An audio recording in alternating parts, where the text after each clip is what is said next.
Hoi, halo brother semua. Kembali lagi bersama saya Eko Dewo di Undergrounds yang sudah agak menghilang. Lihat nih, saya punya kedatangan tamu. Tamu tadi undang kayaknya. Ini podcast paling ngeri nih. Jam berapa nih? Jam Biar tahu berapa juga nih? kawan-kawan Biar ya. tahu jangan setengah 4. Keren ya, setengah 4 subuh. Ada Ivan, Stupid Zero. Hai. Ini teman saya nih satu nih. agak agak gimana gitu. Agak berdepresi deh man. Aduh.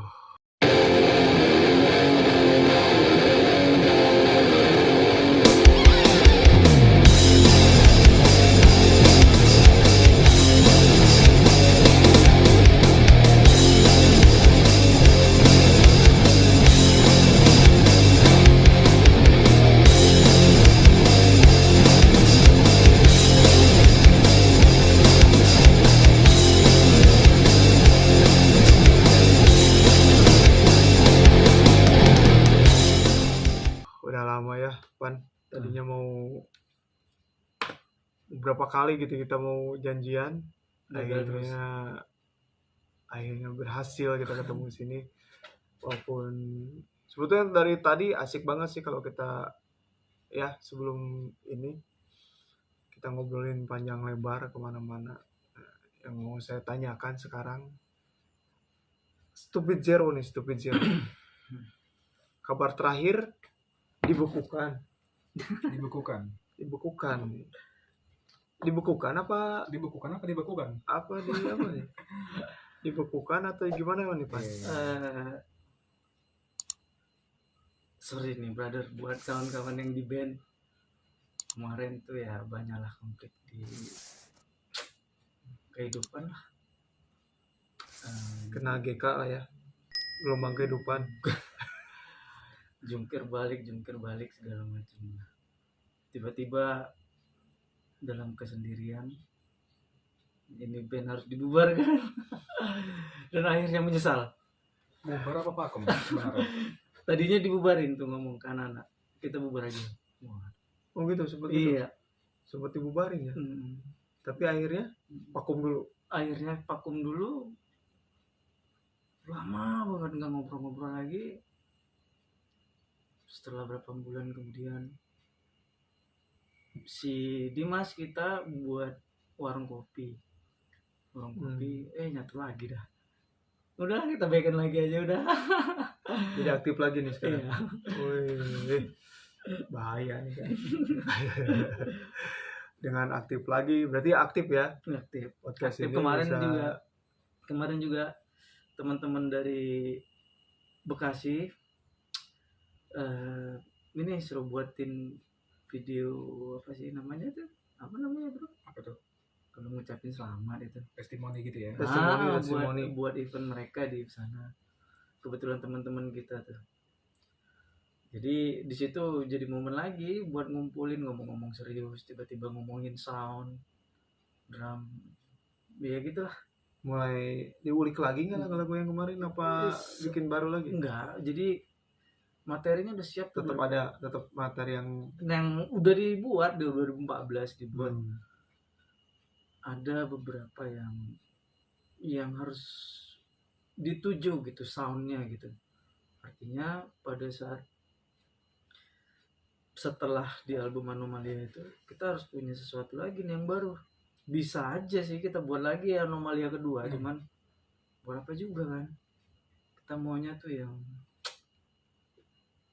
nggak bisa dibilang bagus, tapi intinya apa yang kita punya dalam pemikiran kita dikeluarin tuh di album yang berikutnya. Nah itu sih poinnya. Ini juga sih. Ada nih satu, kalau memang apa namanya, ini mungkin dari teman-teman juga kebanyakan.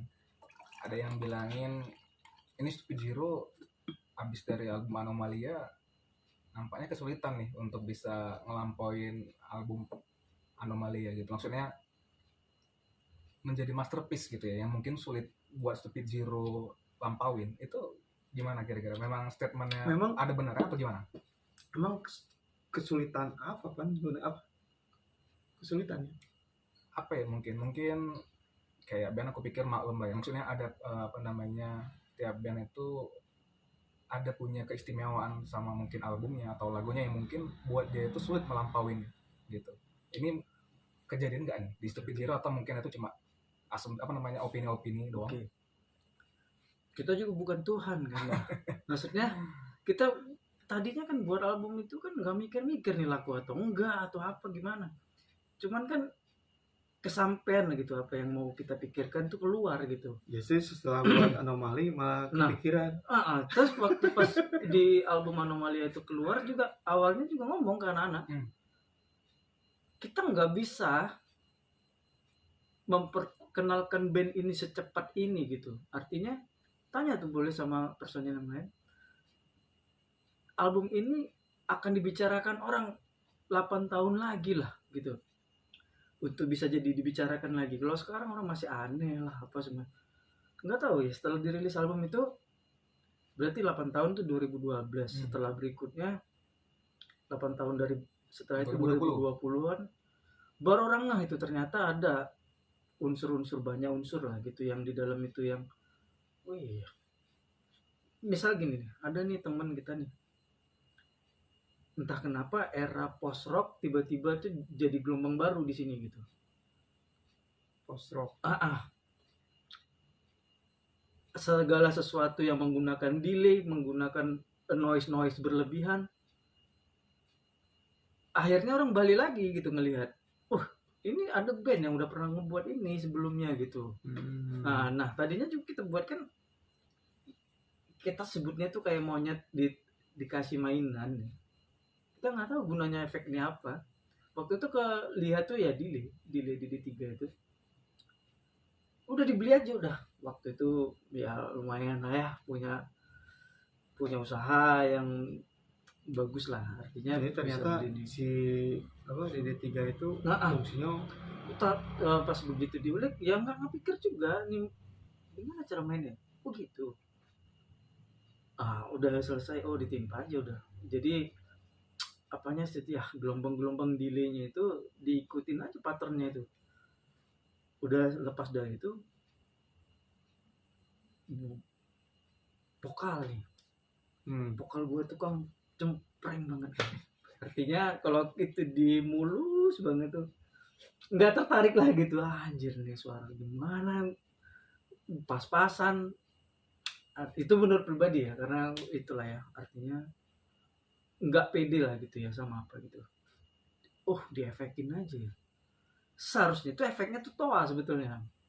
Efek toa. Cuman karena ngelik di situ ngelihatnya tuh efeknya tuh delay, coba di delay nih. Ternyata masih duduk juga. Berarti ini aja lah udah nggak ngelihat siapa-siapa, taunya ya udah kayak gitu buat aja. Berarti enggak referensi band atau ada ngaruh? Justru nggak ada. Ya? Ada. Kita dengerin tuh kayak pada saat itu kita dengerin Interpol. Kalau Anomaly ini memang nggak ada referensinya kayaknya. mau dibandingin sama album lain. Jadi maksudnya band apa? Apalagi di Medan. Waktu itu kalau ditanya dengerin album apa, kita dengerin album Interpol, The Cure. The Cure yang mana nih? The Cure semua album didengerin. Karena The Cure itu menurut saya tuh Kang, dia punya ini sesuatu hal yang berbeda gitu, dan makin tua makin aneh. Nah itu dia masalahnya. Ya.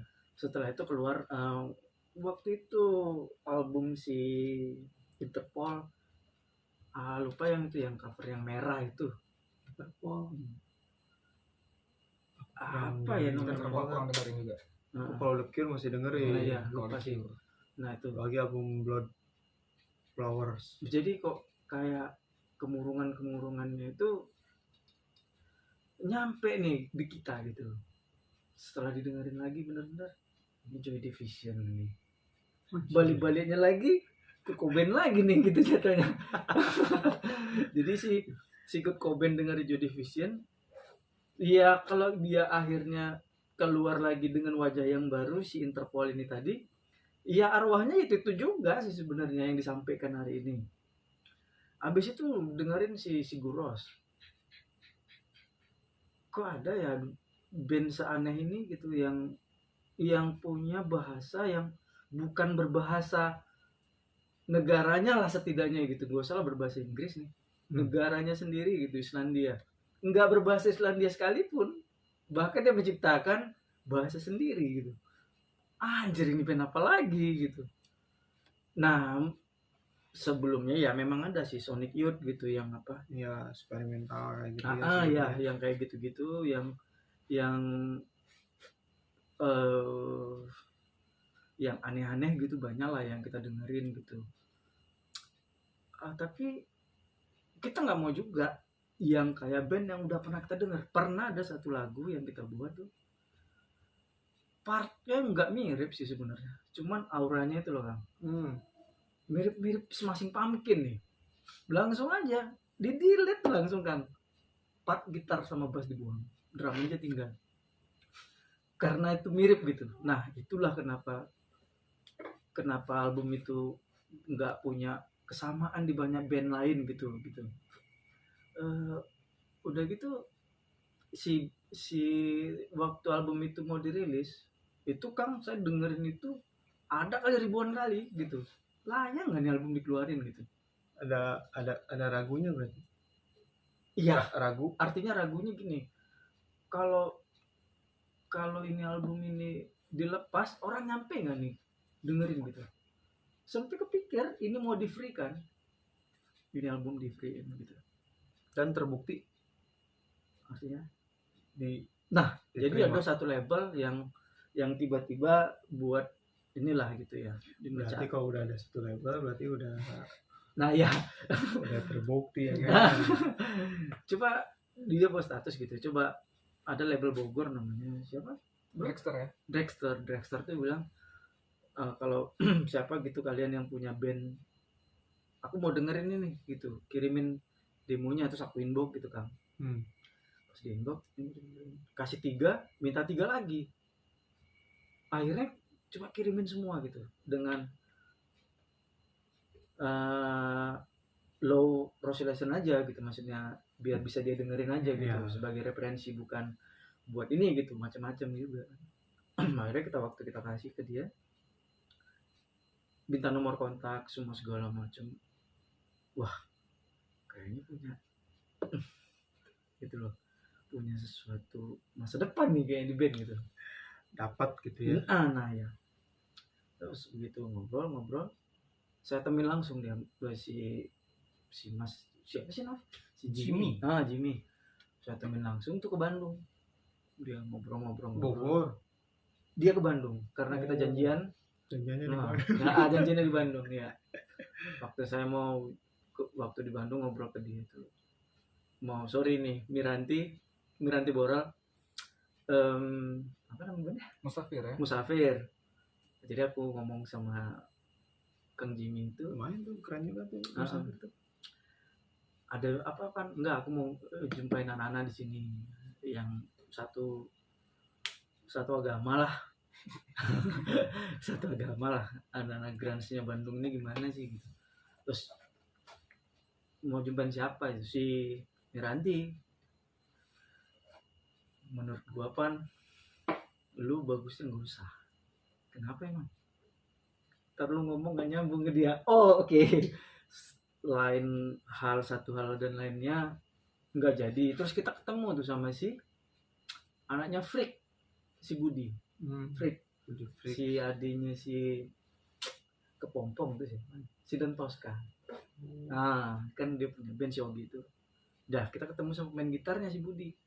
Dia lah yang bawa kemana-mana, ke Purnawarman, ke Bandung, ke teman-teman juga gitu. Udah gitu. Setelahnya sisanya album itu kebetulan saya bawa tuh ke Bandung. Ini apa namanya sih? Titipin lah ke Bandung, titip edar, ada ke DU, konsinyasi, ada yang saya kenalin nih dari band dari Medan. Saya minta albumnya 5, saya barternya, oh ya silakan gitu.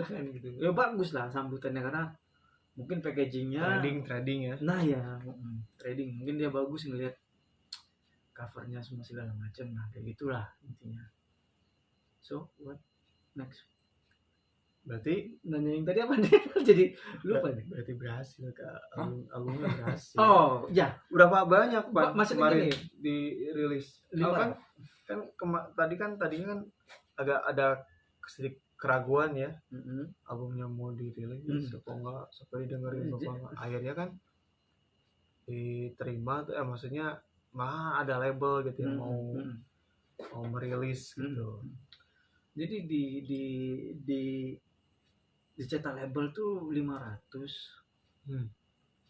habis, terus ada pikir lagi nih, ini kayaknya bisa juga kita buat yang apa sih namanya? Packaging yang lebih simpel aja lah gitu, Slipcase gitu ya. slipcase doang gitu. Kita include nih sama tiket masuk, kita buat event di sini, kita masuk kita ini aja udah includein aja sama tiket sama itu gitu. Mending biar daripada biaya produksi apa, kan lumayan tuh. Berapa ya CD kan ya 5.000-an kan udah lumayan sih ya. Ya untung dikit lah, tapi setidaknya nih album nyebar gitu. Nah, terlepas dari yang seriusan, yang album pertama itu kan memang udah nggak mungkin lagi kita cetak lagi gitu. Artinya ya 1.000 piece lah. Dan sampai hari ini itulah yang nggak tahu kita bagaimana ininya sekarang, yang artinya kalaupun kita buat lagi yang mungkin seperti itu lagi, kita juga bukan Tuhan gitu loh. Bakal udah ada ini apa ancang-ancang label yang bakal enggak, kita pengen sendiri. Akhirnya kita tahu kan, permainan label itu sama aja sebetulnya kayak kita juga pandai buat label. Iya. Bro Aga juga bisa jadi labelnya. Punya ya? Nah, mungkin aja kita ngomongin anatomi. Tapi ada satu lagi nih soal album tadi. Kalau aku ini juga pertanyaan yang mungkin beberapa kawan-kawan juga nanyain gitu. Dengerin Anomalia nih ya, maksudnya berapa track bro? 14 apa berapa ya? 14 ya. 14 track, lagunya model begitu semua ya kan. Maksudnya istiqomah dengan kayak gitu model dari track 1 sampai 14 gitu. Terus berani juga dibikinin album gitu ya. Kalau bikin album kan berarti kan hitung-hitungannya harus jelas ya. Dalam arti ini kita mau jual, terlepas ada label, kita kan punya tanggung jawab juga kan. Artinya kalau nggak salah pun aku juga lihat di bukletnya pun juga itu co-release dalam arti nggak si Dragster total ya kan. Artinya ada berapa label kemarin bro yang ikut ada co-release-nya? Tiga ya, termasuk Eraset, Dragster sama Chinese Food Record labelnya iya. Speed Zero sendiri ya. Labelnya apa? Chinese Food Record. Nah itu tadi, maksudnya ada 14 lagu tuh, lagu dari nomor 1 sampai nomor 14 tuh modelnya gitu semua tuh. Apa kira-kira yang di pikiran si bro lah mungkin ya? Ini lagu model 14 segini buat album aja deh gitu, dan arti siap rilis lah gitu. Mungkin tadi terlepas sudah dibilang ada keraguan di awal gitu ya. Yang mungkin mau tanyakan sama kawan-kawan juga yang lain, kalau aku pikir apa yang ada di benak si bro gini bisa buat lagu yang notabene-nya yang tadi kayak gitu modelnya ya, dari track 1 sampai 14 model gitu semua. Apa kira-kira maksudnya kok bisa gitu buat lagu itu istiqomah 14 lagu ya modelnya begitu semua gitu. Apa ya, sengaja ngapain bikin lagu kayak gitu? Artinya gini Kang, saya tuh band itu dari tahun 97 tuh. 97 di era dimana kita buat kayak si Nirvana, kayak si Sonic Youth, kayak si band-band yang kita dengerin, yang kita suka gitu ya. Tapi kan akhirnya kan muncul nih sebuah pertanyaan gitu dalam hati gitu.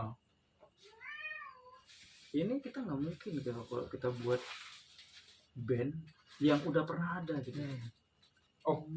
Berarti ini memang sengaja album jadi pembeda gitu. Apa yang belum pernah dibuat sama band lain. Kita waktu itu sih ya konyol-konyolnya lah ya sama anak-anak ngomong, kalau anda ya album ini didengerin sama idola kita gitu, masa lah ya sama si Thurston Moore misalnya.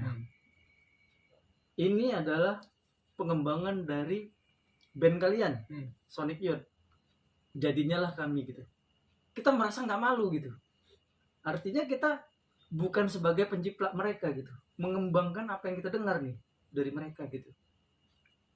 Nah, Iya. kenapa korelasinya kita jadi grunge itu selalu jadi pertanyaan. Itu juga. Nah itu Nah, yang kenapa kayak tiba-tiba band ini dirilis di 2012 ya bro ya.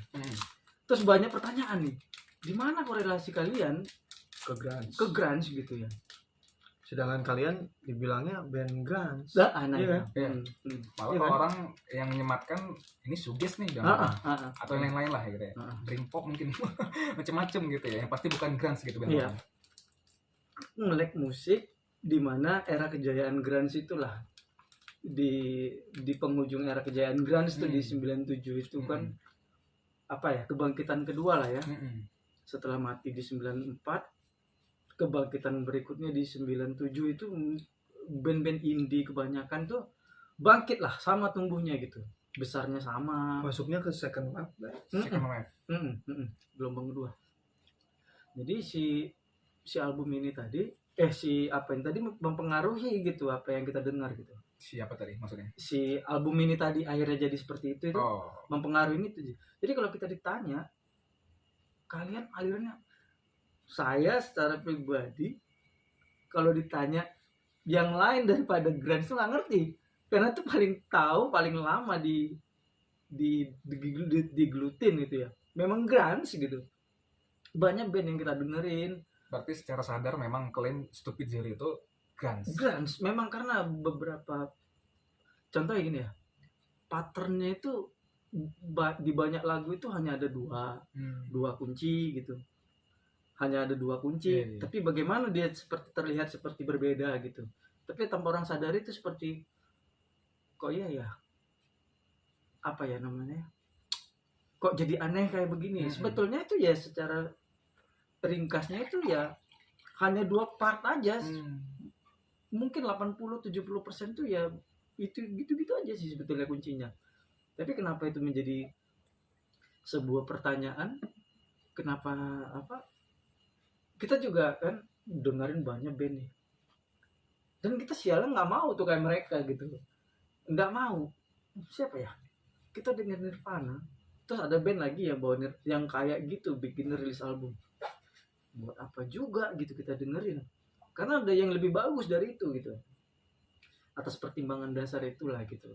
Kita mau denger siapa nih? Sonic Youth. Kita mau tiru Sonic Youth. Iya kali kita buat lagu kayak Sonic Youth juga gitu.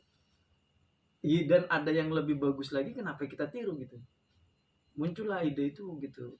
Secara nggak sadar juga sih sebetulnya. Kenapa akhirnya kita buat album itu, terus sering hunting efek lah ya, efek gitar, lihat-lihat. Mulai ya emang kalau ini musiknya Stupid Zero emang sound ya guys. Di efek ya, efek gitar. Iya. Main delay. Itu delay itu juga Delay, enggak reverb yang gitu lah. enggak sengaja sih sebetulnya. Sumpah enggak sengaja. Artinya Masuk aja. enggak sengaja kan. Itu beli nih. Mungkin dia kali kebanyakan uang lah pada saat itu, usaha lagi bagus. Apa artinya waktu kita beli itu, beli apa ya? Jalan-jalan. Ditawarin nih sama si Pandi apa siapa ya namanya? Anak Medan apa? Apa nih bro? Siapa Toko musik Brother apa ya? Brother. Brother. Oh si Pandi. Si Pandi. Gendut. Ini bang. Jadi podcast Pandi gendut. Jadi bang. Body swimming. Padahal kan dia gendut. Body swimming. Jadi mulai serius lah ya Pan ya. Ngulik-ngulik sound apa gitu kan. Di sialnya efek yang kita beli itu juga nggak tahu nih mau dibuat apa nih gitu kan. Artinya apa? Kita mau niru band apa ya pakai ini gitu. Nggak kepikir sama sekali. Nggak kepikir. Ya buat aja udah gitu. Akhirnya ada satu ketika momen dimana kita ke studio rekaman ke Medan. Di studio itu yang kita ditanya musiknya yang gimana, yang ini bisa dijual enggak, soalnya kita label kita ini kerjasama sama Musika. Wah, anjir, kan kita nggak teruang kemarin. Kenapa mesti gini gitu loh? Apa sih? Kita nggak teruang nih mau rekaman. Kenapa harus mesti Iya. kita harus ini, harus itu gitu. Nggak tahu dah, mungkin sistem itu pada saat itu kayak gitu. Lalu cobalah cari studio yang lebih murah gitu. Mungkin ketemu nih idenya. Di Medan tuh Di ya. Medan juga. Emang di tebing nggak ada ini, Pak? Nggak ada, Bang. Nggak ada. Yang punya rekaman itu nggak ada pada saat itu. Jadi waktu ke Medan nanya lagi, gimana? Itu mungkin cuma ada yang tahu nih sama si Jor Botus, pemain drumnya tuh si Bang Ucok. Waktu itu dijaga studio, dia bilang, Bisa rekaman situ. nah, Bang mau rekaman di sini. Oh oke, yuk masuk. Gimana musik kalian? Kayak gini Bang, ini. Bunuh diri. Ini Stres. ini kalau kalian kerjain album ini di sini, uang kalian bakalan habis. Kenapa gitu Bang? Ini nggak bisa dikerjain dalam studio. Percayalah kalian. Ada jalan keluar nggak Bang? Udah bilang gitu ya. Iya. Coba kalian belajar recording dah sendiri. Dengar-dengar nih katanya ada software yang bisa ngerekord. Kita udah bisa ngerekord sendiri di rumah. Nah, itu adalah gelombang tanpa kita sadar nih ternyata itu adalah gelombang di mana home recording itu baru dimulai. Nah, untuk di kelas di Medan gitu. Akhirnya tuh Kang, Tahun berapa tuh, Pak? 2002 kali ya? Rilis itu enggak? 2012 ya, nggak salah ya. Rilis 2012. Iya. 2012. Iya. Akhirnya saya berhenti ngerokok nih. Tahu nggak berapa? Untuk beli komputer. Iya. Untuk beli komputer, berhenti merokok. Berhenti merokok. Niatnya karena satu-satunya jalan tuh memang kita butuh, memang apa ya? Kita mau rekaman lah gitu. Nggak mau merekam, nggak mau terkenal, tapi cuman mau ide kita ini keluar gitu. Jadi akhirnya bikin rekaman sendiri. Iya, ada satu teman yang namanya Odeng dia memperkenalkan lah gitu, ada software yang bisa recording. Kalau nggak salah tuh yang dibeli sama Adobe tuh kan, sebelum ada Audition itu sebelumnya. Cool Edit. Pro. Nah, Cool Edit doang, Iya, belum Pro. Oh, belum Pro ya, dulu belum ya, Pro. Cool Edit Cool aja Edit. ya. Nah, coba nih. Cobalah colokin itunya loh Kang. Itu yang 3 itu loh yang di komputer itu loh. Di komputer tuh ada mic, ada headset, Ya. ada mic, atau lagi apa tuh? Itu ngerekam itu loh. 3 biji itu. Aus ya? Aux kali ya. Ini kayaknya kalau pakai apa ya? Mikrofon dipakein pantatnya apa namanya tuh? Konverternya itulah yaitu yang seukuran iya. itu kemungkinannya hidup gitu. Aku coba nih serius. Masuk ternyata Kang. Wah, anjir. Ini rupanya yang dimaksud itu ini gitu. Iklan. Jadi adalah satu forum lah di Kaskus kali ya. Iya, zaman dulu zaman itu Kaskus. Di Kaskus. Forum. Di Kaskus ini nyebutin ternyata ada ini salah satu pengasuhnya tuh si Indra Kadarsi itu. Indra Kadarsi. Indra Kadarsi di situ. Rupanya dia belajar itu serius gitu, rekaman gitu. Nah, tulisan-tulisan dia itulah yang jadi acuan gitu. Kemana lagi kita nyari acuannya gitu. Nanya waktu ya di situ dia bilang dijelasin kalau mau rekaman tuh yang bagus tuh pakai soundcard. Oh iya soundcard. Memang harus tuh. Nah, waktu itu kan kita nggak tahu nih Kang.